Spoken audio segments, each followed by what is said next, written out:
Ethan sat at his desk, the weight of his secret pressing down on him like a stone.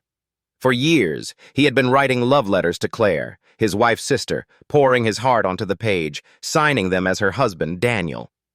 It started innocently enough, a way to express feelings he could never voice aloud. But over time, the letters became an obsession, a lifeline to a fantasy he knew could never be real. He told himself it was harmless, that Claire would never know, that no one would get hurt. But guilt gnawed at him, a constant shadow he couldn't shake. Claire, meanwhile, had been living in a dream. The letters were everything she wished Daniel would say, romantic, tender, vulnerable. They made her feel seen in a way her marriage never had. But when she confronted Daniel about them, his confusion was genuine. He hadn't written a single word. The realization hit her like a thunderclap. Someone else had been behind the letters, someone who knew her intimately, someone close.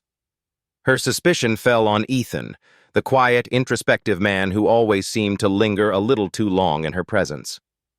When Claire confronted Ethan, the truth spilled out in a torrent of guilt and desperation.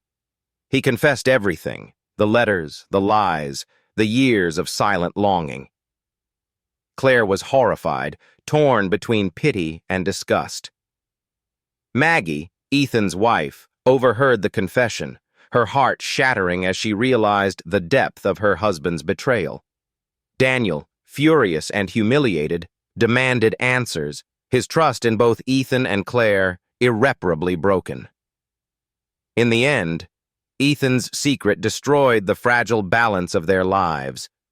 Maggie left him, unable to forgive the deception.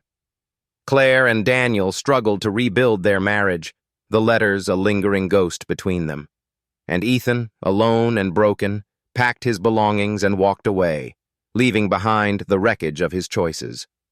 The letters, once his escape, became a prison of his own making, a reminder of the love he could never have and the lives he had ruined in its pursuit.